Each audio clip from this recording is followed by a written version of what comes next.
Now we want to look at simplifying algebraic expressions. And what I mean by that is taking an expression and writing it as a simpler, shorter expression that's still equivalent to the original one.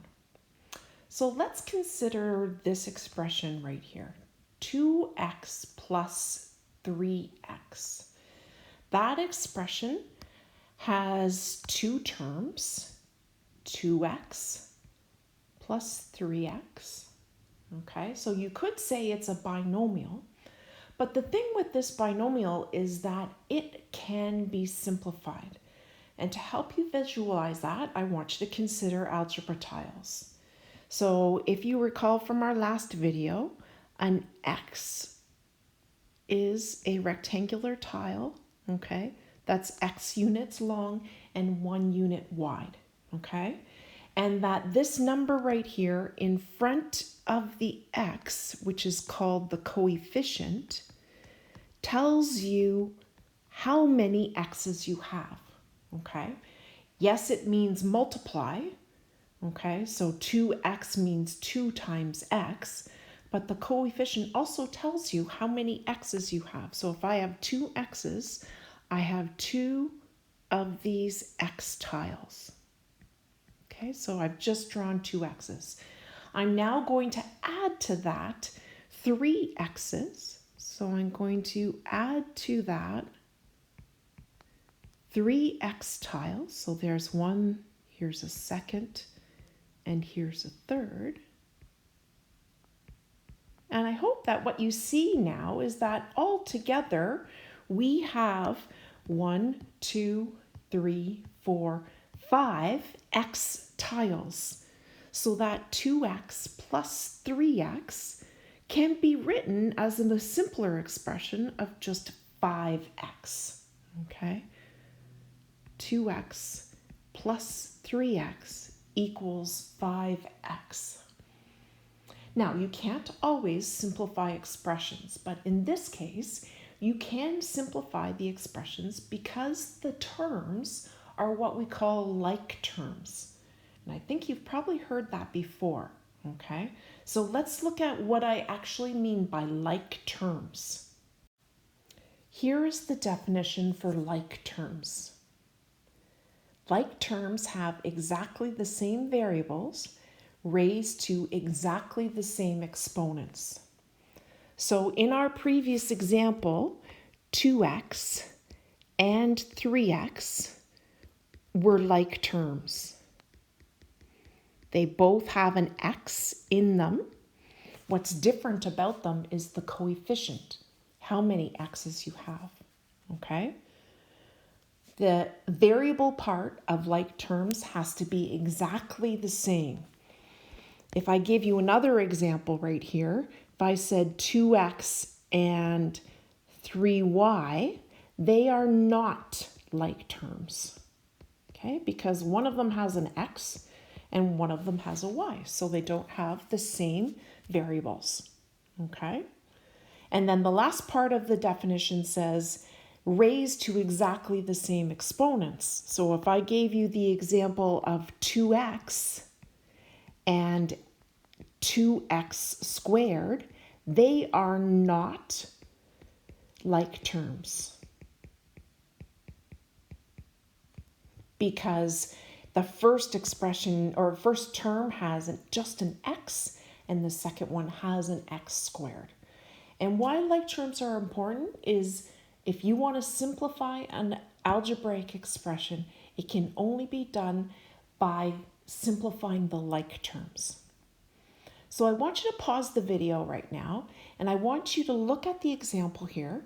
And in each example, could you go ahead and identify the like terms in each list? When you're done, restart the video and we'll check our thinking.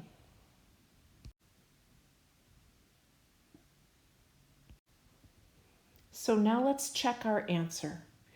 In A, the like terms were 3x and 4y. In B, 4x squared and 12x squared. Okay.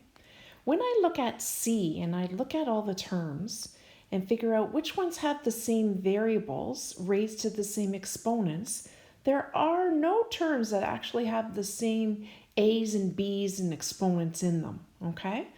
The like terms in this case are actually the numbers 4 and negative 10. And if you recall from our first video, those are called constants, okay? So constants 4 and negative 10 are like terms, okay? And in this last one right here, you may look at it and say, well, none of these have exactly the same variables. But in the first term here, negative 2xy, it contains a variable x and it contains a variable y. And in the last one, 11yx, it also contains an x and a y, just in a different order. So they are like terms. They can actually be combined. We always, when a term involves more than one variable, we like to write the variables in alphabetical order. So we would probably put it as xy in our final answer. Now that we know what like terms are, here is another algebraic expression that can be simplified because there are like terms in the expression. And I want to read this expression to you, okay? You start with 4x's and you add 5y's, you subtract an x, and this one doesn't have a coefficient, so it's only 1x, and then you add 3y's. And the reason why I wanted to read that to you is because it's important to realize that the sign in front of the term really tells you what you're doing with that. So when I identify like terms, I like to take out colored pencils and I like to circle the ones that are like terms. So 4x and the x right here are like terms. But what I like to do is I like to circle the minus in front of it, okay? Because what we're doing in this case is we're subtracting x, okay? So I've got 4x and minus x, they're like terms. And then I like to take out a different color. And in this case, we have adding 5y's and adding 3y's. Okay, and I like to circle those, including the sign that's in front of it, because that's what it's telling you to do with those y's or x's. Okay, and that to me, that first step, I'm just identifying the like terms. Okay, in the second step, I like to rewrite the question where I group the like terms together. So we had said that 4x and minus x are like terms. Okay, so I'm going to group them together, 4x and minus x. We had also said that the 5y and the 3y are like terms. So I'm going to group those together also. And I'm adding 5y and I'm adding 3y. So I like to call that step grouping the like terms. So that after I've grouped the like terms, okay, I can actually combine them to simplify. So if I add 4x's and I subtract, and remember the coefficient, if there isn't one, is a 1, okay? If I have 4x's and I subtract 1x, I have 3x. They can be collected together because they're like terms. And also the y's can be collected together because there are like terms. So if I have 5y and I add to that 3y, in total I have 8y. And that is the simplified expression or answer for the original expression, okay? It cannot be simplified any further. You cannot combine 3x and 8y together because they're not like terms. So this is the final answer. Here's some things I want you to remember then when you're simplifying algebraic expressions, okay? The first thing I want you to remember is it's very helpful to group the like terms together. Okay, first identify them, then group them together. When you're trying to simplify, you can only simplify by adding or subtracting like terms. If they're not like terms, they cannot be combined together. The third thing I want you to remember is that you are going to have to use your integer rules when the coefficients of the terms are positives or negatives. So we'll talk about that in some of the remaining examples in this lesson. And lastly, when you collect like terms together, you do not change the variable parts. So what I mean by that is that if I added, let's go back to our example of 2x and 3x together, okay? We saw that that gave 5x, okay? It didn't make them into x squareds. Sometimes people think that when you add an x and an x together, that you get 2x squareds. That is incorrect, okay? If you add an x and an x, what you get are still x's, just 2 of them instead of 1 and 1, okay? So do not change the variable parts. So now let's go ahead and work on some other examples. Example number 1. 2a subtract 5a minus 3 minus 1. I read that out because I want to emphasize one more time that when you're identifying the like terms, okay, the sign, the adding or subtracting sign in front of the terms is very important because it tells you what to do with those terms. So in this case, 2a and subtract 5a are like terms. And subtract 3 and subtract 1 are like terms. And it happens to be that in this example, the terms are already grouped together. The a's are beside each other and the constants are beside each other. Okay, so I don't have to go ahead and rewrite this by grouping the terms. I can go right into collecting the like terms together. So how many a's would I have if I had 2 and I subtracted 5? Right, so I'm doing 2a minus 5a. I would actually get negative 3a. And that's because we're taking our coefficients here, the 2 and the minus 5, and we're using our integer rules and saying 2 minus 5 is negative 3. So that means that 2a minus 5a is negative 3a. Okay, combining the constants together, I have negative 3 or minus 3 and then minus 1. So if I was on a number line at negative 3 and I needed to subtract 1 more, I would move to the left and I'd end up at negative 4. So negative 3 subtract 1 is negative 4. And there is the simplified expression for question number 1. That is your final answer. Let's look at example 2. Example 2, I'm going to read it out to you, says 5y subtract 6 plus 8y minus 6y plus 2y squared. My first step is going to be to identify the like terms. So I'm going to start with the first term, which is a 5y. Are there any terms in this expression that are like terms with 5y? You might say yes, it's this term right here, minus 6y. Don't forget that you're subtracting those 6y's.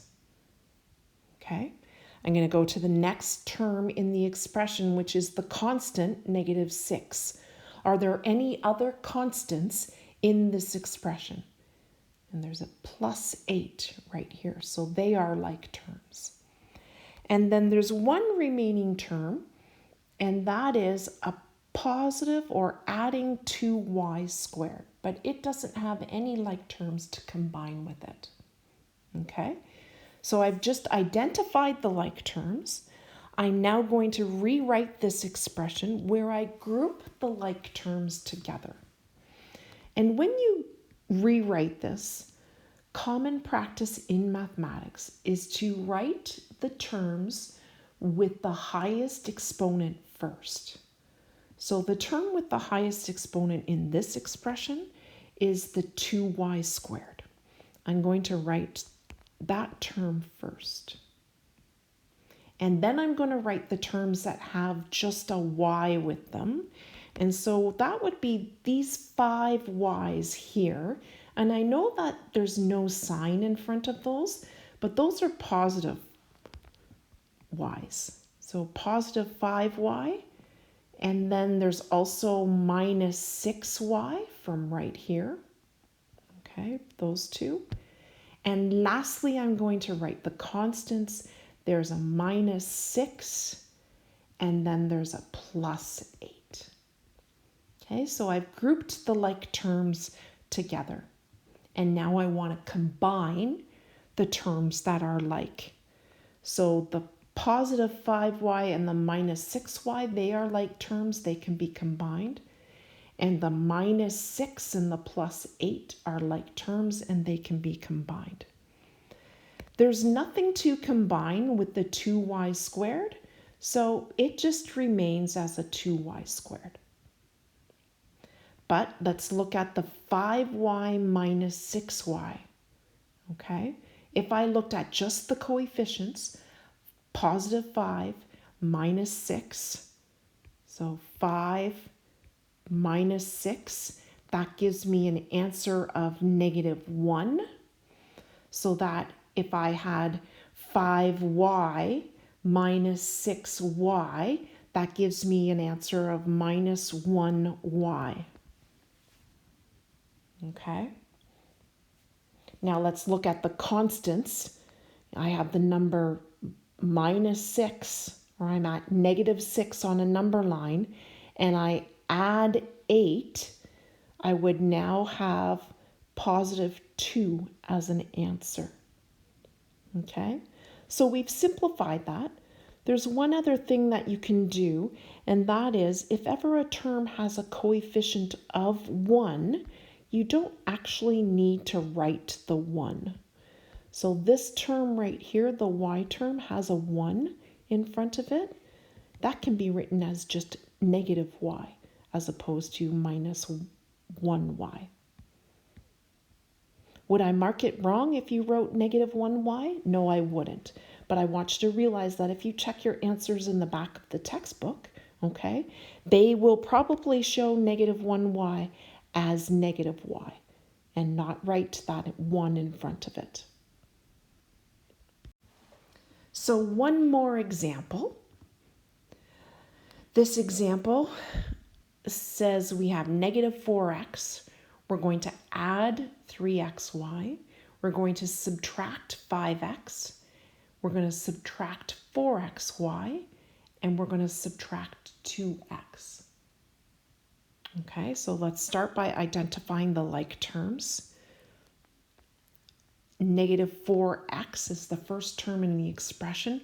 Are there any terms in that expression that are like terms with -4x? They would be -5x and -2x. And I know that I've been interchanging the word negative and minus, because actually they do mean the same thing. Okay. What else are like terms? The positive 3xy and the -4xy are like terms. So I've identified the like terms. Now let's group them together. So I'm going to rewrite this expression with all of the same terms, but just in a different order. I'm sorry. Let me try one more time here. Okay. So all of the same terms, just in a different order. So minus 4x. I'm going to write the next like term with that, which is minus 5x. And then the last like term with the x's is minus 2x. So those are all like terms. And now I'm going to write the xy's. So plus 3xy and minus 4xy. Okay, that's called grouping the like terms. Now let's collect the like terms together. Combine all the x's and combine all the xy's. Now this time there are 3 terms that have an x in them. So I want to combine all 3 terms together. If I have negative 4x and I subtract negative 5x, that gives me negative 9x. And now I subtract 2 more x's. That would give me negative 11x. Okay? And if you're having difficulty with that, maybe we need to do some more work with integers. So we did a lesson on integers before the March break. Take a look at that lesson again and review some of your work with integers. Okay, let's finish this question off. I've got a positive 3xy, so I'm adding 3xy, and then I'm subtracting 4xy. So by looking at the coefficients, positive 3 and negative 4, that would give me negative 1xy. And as we said in the previous example, negative 1xy is just the same as negative xy. And that's the answer to example number 3. Okay, so now your next task is going to be to practice simplifying algebraic expressions.